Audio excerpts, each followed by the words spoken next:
Seja muito bem-vindo ao canal Facilite Sua Vida. Antes de começar seu audiolivro, deixe seu like e se inscreva no canal para receber todo o conteúdo que é disponibilizado aqui diariamente. Aqui você encontra conteúdos de alto valor para fazer a sua vida mais fácil. Gratidão. Adquira meu livro Afirmações que me faltavam, no link aqui no box de informações. Nele você encontra 950 afirmações positivas para diversas áreas da sua vida, como por exemplo, amor próprio, casa dos sonhos, vida financeira, alma gêmea, elevar a vibração e muito mais. Tudo isso no PDF Afirmações que me faltavam. Nunca mais deixe faltar aquela afirmação positiva na hora certa no momento certo. A palavra tem poder e as afirmações positivas te ajudam a criar seu mundo com muito mais amor, harmonia, prosperidade e glória. Link direto para compra, com valor promocional de fim de ano. Capítulo XV. Arquitetura mental. Arquitetura significa a arte ou ciência de edificar ou construir, e arquitetura mental significa a arte ou ciência de edificação mental. Por edificação mental significo, sem dúvida, edificação cerebral, porque já vos disse, em um dos capítulos precedentes, que o cérebro é um mecanismo da manifestação pessoal da mente, ou que converte ou transforma o poder mental. Mas, como a palavra mente se usa geralmente como sinônima de cérebro, no caso dos indivíduos, por isso falarei da edificação mental nesta lição, ainda que sempre significo, quando assim me exprimo, da edificação do cérebro. As manifestações diferentes da mente nas várias pessoas com quem nos relacionamos, se reconhecem uma vez como dependentes do caráter, qualidade, condição e grau de seu cérebro material. Compõe-se o cérebro de uma substância peculiar do plasma ou matéria elementar de vida. A palavra plasma deriva da palavra grega que significa um molde ou matriz, e seu aso em conexão com a substância cerebral é peculiarmente apropriado, porque ela se acha nas células do cérebro de que, como se disse, os estados mentais se lançam ou moldam. Compõe-se o cérebro de um número enorme de pequenas células que são os elementos reais na produção e manifestação do pensamento ou mentação. Estas células cerebrais são em número de 500 milhões a 2.000 milhões, conforme a atividade mental da pessoa. Há sempre um grande número de células em reserva que ficam sem trabalho em cada cérebro. Faz-se o cálculo que, mesmo no caso do homem mais sábio ou do mais ativo pensador, há sempre vários milhões sem trabalho, postos em reserva. Informa-nos a ciência mais avançada em casos de necessidade. A construção cerebral é o desenvolvimento e aumento de suas células em alguma região particular do cérebro, pois, como provavelmente sabeis, o cérebro contém muitas regiões, sendo cada um o assento de alguma função particular, qualidade, faculdade ou atividade mental. Pelo desenvolvimento das células cerebrais em alguma região especial, a qualidade, atividade ou faculdade que tem esta região para seu assento, é necessária e grandemente aumentada e tornada mais efetiva e poderosa. Os investigadores que se dedicam à frenologia reconheceram, há muito, o fato que os centros ou regiões cerebrais podem ser desenvolvidos por exercícios próprios, etc., e os livros principais sobre esta ciência dão-nos muitos fatos interessantes a este respeito. Mostrará-nos estes casos que não só um indivíduo pode desenvolver e cultivar certas qualidades da mente ou ainda restringi-las, mas também a forma exterior e tamanho do osso frontal manifesta uma mudança correspondente, porque a estrutura ossuda se acomoda muito gradualmente à pressão do número aumentado de células em alguns centros ou regiões particulares do cérebro. É um fato científico plenamente demonstrado que um homem pode mentalmente transportar-se, se ele dedica o mesmo grau de atenção, paciência e atividade ao objeto que ele quisera no caso de um desenvolvimento desejado de alguma parte do corpo físico, algum músculo, por exemplo. Os processos são quase idênticos no caso do músculo e centro do cérebro. Indicam-nos usos, exercícios e práticas de alguns homens que fizeram particulares investigações e experiências. O professor Elmer Gates, de Washington, D.C., um dos homens mais notáveis desta idade, deu ao mundo uma série de experiências consideráveis sobre o desenvolvimento do cérebro feitas em vários animais. Diz-nos ele que suas experiências tiveram por fim levar o cão a desenvolver um sentido particular, o da vista ou do ouvido. Experimentou o seu método em vários animais. Guardou um bom número de animais da mesma idade, sem uso extraordinário da faculdade particular em questão e alguns outros sem a oportunidade de usar de todo esta faculdade. Ao cabo de certo tempo, matou alguns dos animais pertencentes a cada classe, e examinando-lhes o cérebro, descobriu que o número de células cerebrais, nas regiões de seus cérebros nas quais o sentido ou faculdade se manifestou, acusou uma assombrosa diferença no grau do uso e exercício da faculdade particular. Especialmente seus animais educados mostrarão um número muito maior de células que o das que foram encontradas em animais da mesma raça e idade. Levou o professor Gates por diante suas experiências em alguns anos, e obteve resultados notáveis. Subiu de ponto a educação que deu a alguns de seus cães, que estes se fizeram capazes de discernir entre 7 sombras de vermelho e um número igual de sombras verdes. Não tenho tempo de falar aqui, finalmente, dos resultados admiráveis das experiências do professor Gates, mas ele estabeleceu firmemente o fato científico que o cérebro pode aumentar à vontade, se uma pessoa se aplica a este fim com zelo e ardor suficientes. Fiz um número considerável de experiências interessantes, não com cães ou empregando a vivisecção, experiências que me provaram concludentemente que as disposições da natureza inteira, caracteres e faculdades humanas podem ser inteligentemente trocados pelos métodos psicológicos nas linhas da sugestão ou autossugestão, acompanhada de certos outros métodos que mencionarei nesta lição.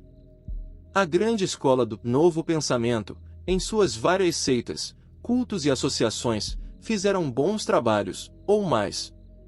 Seus sistemas de afirmações e negações desenvolveram realmente ou restringiram seus centros cerebrais, as qualidades desejáveis foram aumentadas e desenvolvidas e as não desejáveis, restringidas. Mas o simples uso das afirmações, autossugestões ou mesmo sugestões positivas, fortes, dadas por outrem, forma somente 1/3 da obra necessária para produzir os melhores resultados. É toda ela o afirmar sou bravo, sou industrioso, sou ativo, etc. Mas se a obra para aí, resta somente 1/3 feito. Verdade é que estas afirmações e autossugestões estimulam e desenvolvem indubitavelmente as faculdades mentais e centros cerebrais, desempenhando uma parte importante na construção do caráter. Mas, a fim de que se lhe ganhe vantagem, deve-se-lhes acrescentar a visualização e um certo ato físico das sugestões ou afirmações mentais. Ajuntem-se as palavras à visão e o ato. Lembrai-vos que eu disse em minha lição sobre a sugestão mental, a respeito deste fato, que os estados mentais tomam forma em ação física e o seu reverso que a ação física produz os estados mentais. Este é caso da ação e reação. Por exemplo, se desejais principiar a sentir cólera, conservar-vos um pouco neste estado, ainda mesmo que afeteis emocionar-vos por experiência, achareis que vosso semblante ficará carrancudo, vossos punhos se cerrarão e vosso queixo baterá de modo selvagem. Conheceis este fato, sem dúvida. Se conservardes, por outra parte, os característicos físicos mencionados acima, por algum tempo, achar-vos-eis verdadeiramente colérico. O mesmo pode-se dizer a respeito dos sentimentos e ações de prazer. Pensai atentamente em alguma coisa agradável e vosso rosto assumirá logo uma expressão de prazer. E, por outra parte, se desempenhardes algum papel, sorrirdes e manifestardes os sinais exteriores de prazer, sentir-vos-eis, em pouco tempo, bem disposto, alegre e feliz.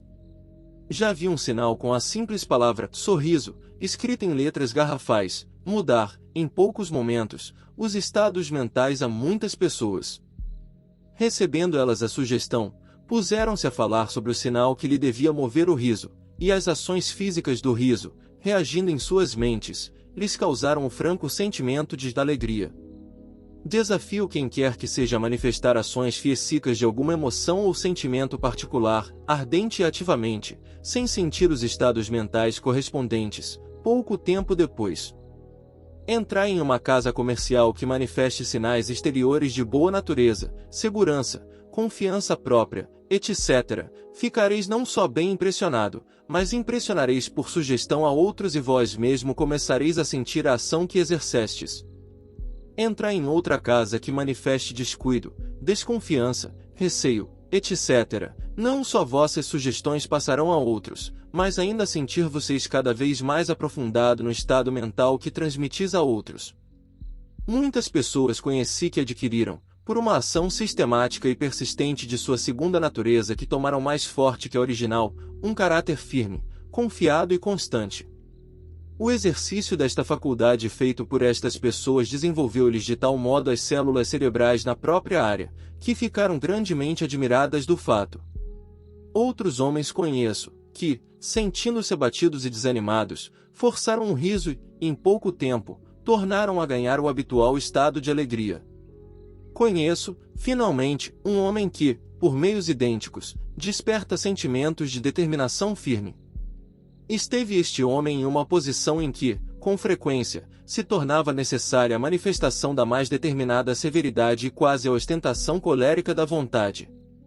O homem em questão era de natureza benigna e condescendente e achou quase impossível manifestar as qualidades nas ocasiões mencionadas. Um dia, porém, transportou-se a um estado de tamanha contrariedade por uma exibição mais inconveniente de descuido no ofício, que, remetido novamente ao seu estado tranquilo, conservou todavia o reflexo físico do dito estado mental já experimentado. Antes que esta condição lhe passasse, surgiu-lhe inesperadamente um caso de germina necessidade de exibição da ação firme e determinada atrás mencionada. Dando de face com um homem a quem devia manifestar sua atitude, e notando em si manifestado o unigrau admirável do desejado estado, conversou com o homem que o primeiro queria. Ninguém ficou mais surpreendido da ocorrência do que o nosso homem e todas as vezes que tentou figurar o tal estado, achou ele que, quando manifestava as condições físicas do estado mental e empregava algum esforço para o induzir a si, o dito estado lhe vinha quase, automaticamente. Descobriu, acidentalmente, uma lei psicológica instabelecida. Depois disto, sempre fez uso dela. Por isso, todas as vezes que ele queria insinuar-se no dito estado, como dizia, dava uns passos em redor de seu escritório uns tantos minutos antes de pôr os olhos em outro homem, e durante este curto passeio, batia as queixos, fazia carrancas, cerrava os punhos e tornava seu olhar brilhante, etc. E isto muito antes que se sentisse no estado apropriado a ver o outro homem e de lhe declarar as suas intenções. Agia o plano como por encanto. Não me agrada, contudo, dizer-vos a consequência. O nosso homem de índole calma, tranquila, desenvolveu de tal sorte estas qualidades opostas pela prática, que, em poucos anos, chegou a ser temido por aqueles que tinham ocasião de receber tratamento de suas mãos. Toda a sua natureza pareceu trocada e até mesmo os seus amigos mais íntimos hesitaram em chamá-lo de homem de bom natural e benigno. Ele inverteu o papel, eis tudo. Desta história podeis construir todo um processo de caráter, se tendes imaginação e ingenuidade suficientes. O caráter é plástico e pode-se moldar à vontade, por métodos inteligentes. Mas, para isso, convém algo mais que a força do pensamento. Deve a pessoa aprender a dirigir a parte desejada, até que se torne a segunda natureza. É de estimar que chegueis a conhecer o campo admirável que se abre diante de vós, se levardes em conta as ideias emitidas nestas poucas páginas. Tendes absoluta certeza que vos dei, aqui, o segredo de vos transformardes? Desejaria que pudesseis considerar esta verdade dentro em vós mesmos. Quando penso no que sois e no que chegareis a ser, se reconhecerdes a verdade e a importância do que eu vos disse, parece-me que vos escrevo esta história em tipos garrafais que ledes com a maior facilidade. Julgo que os fatos e princípios acima estabelecidos são por si mesmos evidentes e não precisam do apoio de nenhuma autoridade. Não obstante, citar-vos-ei uma ou duas para reforçar a ideia em vossas mentes. O professor Eilec diz: restringindo a expressão de uma emoção, podemos matar esta, induzindo uma expressão podemos fazer surgir a emoção associada. Guardai em vossa memória estas palavras, elas são de ouro. Por esta expressão, o professor Eilec significa, sem dúvida, a manifestação ou expressão física, a ação física que surge da emoção. O professor W. M. James se expressa da mesma maneira: recusai, diz ele, exprimir uma paixão e ela morre. contai até 10 antes de vos encolerizardes, na ocasião, a cólera parecer-vos-á ridícula. Assobiar para manter a coragem não é mera figura de linguagem. Por outro lado, assentai-vos todos os dias em atitude indolente, suspirai e respondei a tudo com uma voz triste e vossa melancolia prolongar-se-á.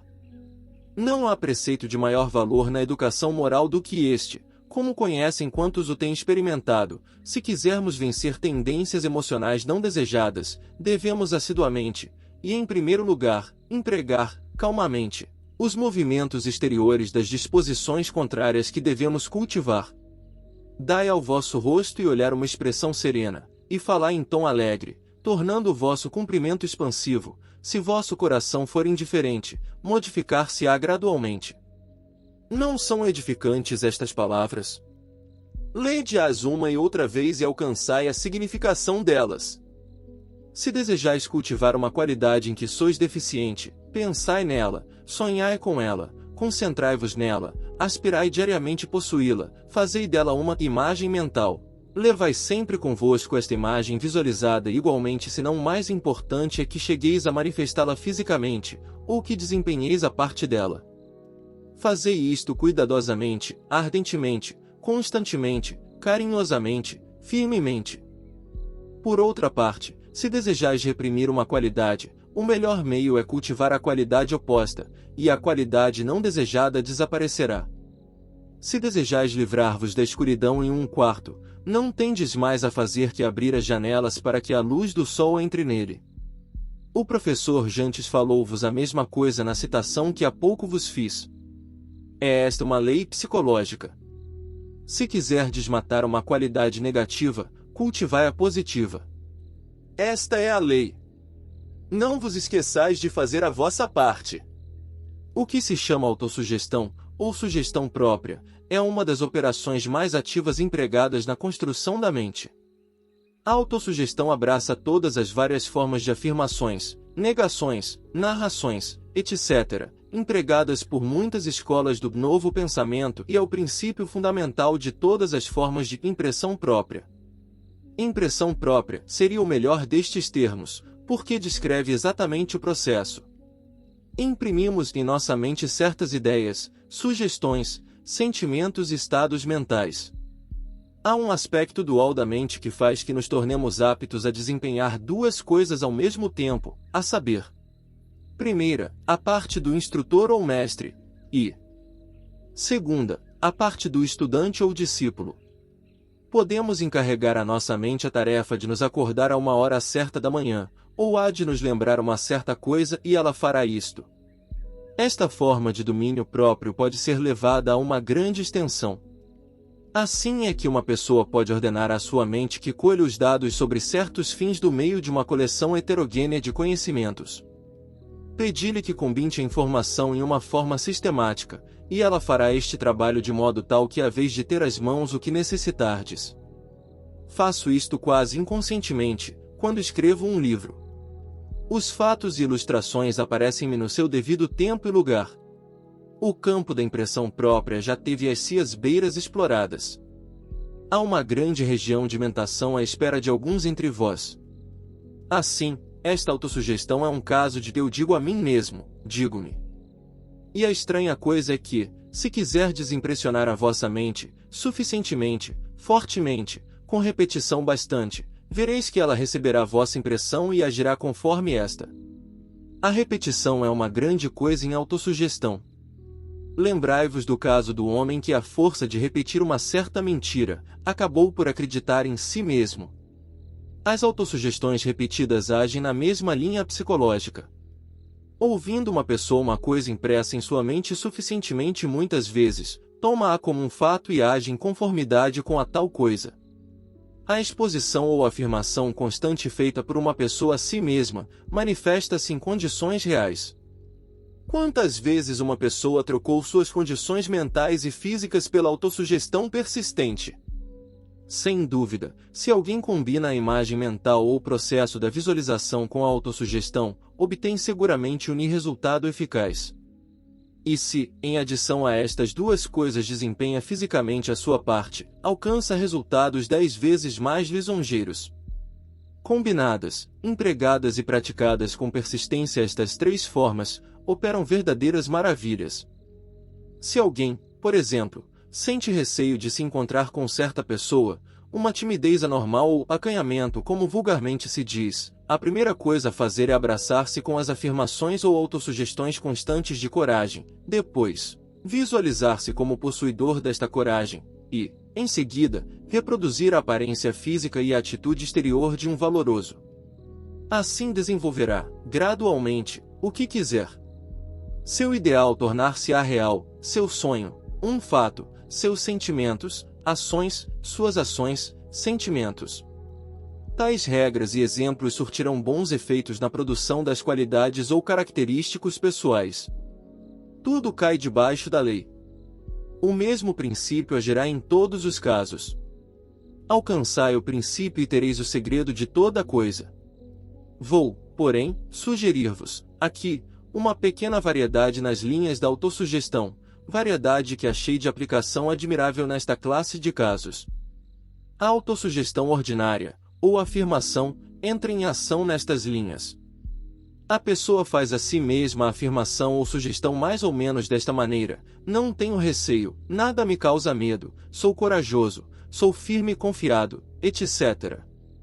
Ninguém que tenha algum conhecimento sobre esta matéria pode contestar o fato que um homem, mantendo o pensamento sou forte, se encherá de coragem e manifestará as qualidades que ele diz possuir. É o velho plano da afirmação ou autossugestão há muito experimentado e ensinado, o que, para muitas pessoas, causa tão excelentes resultados. Aconselho-vos, positivamente, a que sigais este plano de manter o pensamento e fazer as afirmações ou autossugestões na primeira pessoa, quando entrardes em ação. Como remédio, é sobre-excelente. Mas há outro, que não tão velho como este e aqui o tendes, acha-se no capítulo precedente, intitulado Método de Cura. Nesta parte dedicada à cura própria, eu digo-vos, imaginai-vos como John Smith ou outro nome, isto é, como uma pessoa separada, e então tratai-o como se fosseis o paciente. Bem, este plano aplica-se admiravelmente nos casos de formação de caráter pela autossugestão. Ainda que o eu sou, etc., seja um bom plano como remédio e quando a pessoa se põe em ação, contudo este meu plano mencionado acima produz melhor efeito, quando associado ao tratamento de si próprio nas falhas mentais, fraqueza de caráter, etc.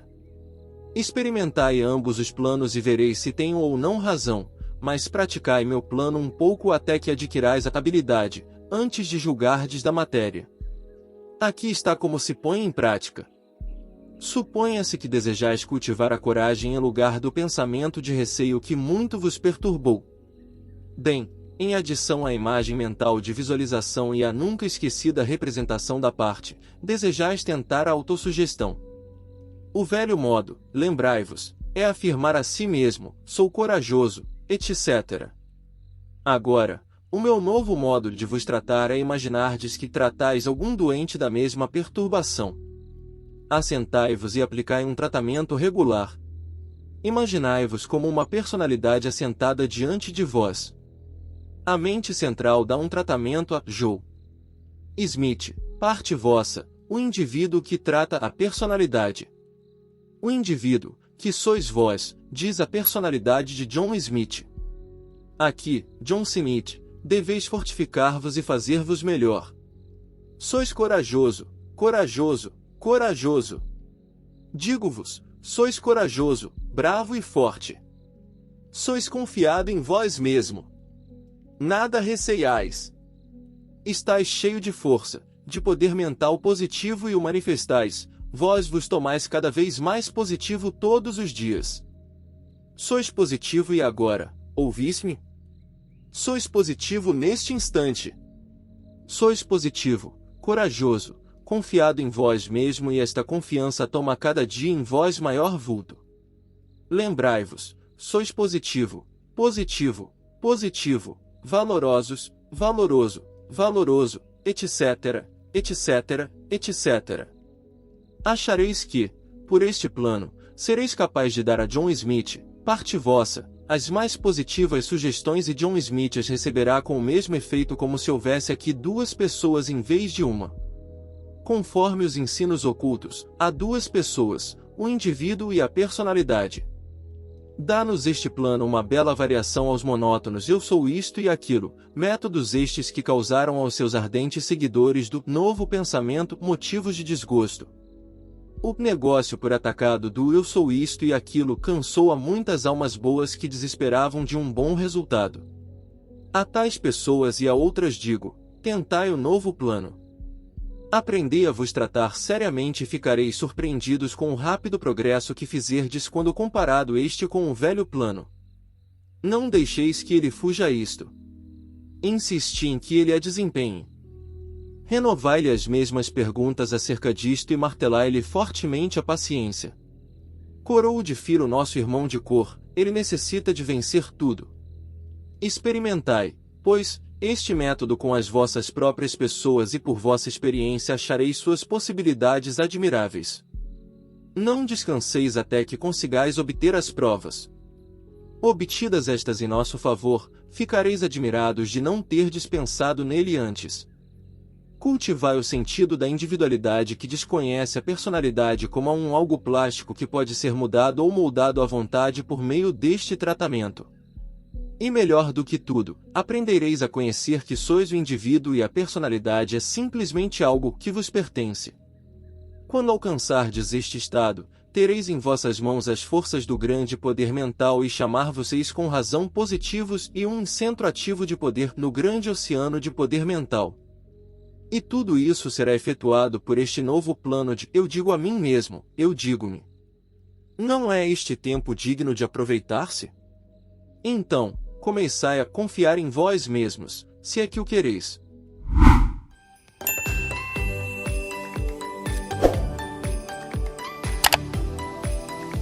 Facilite sua vida.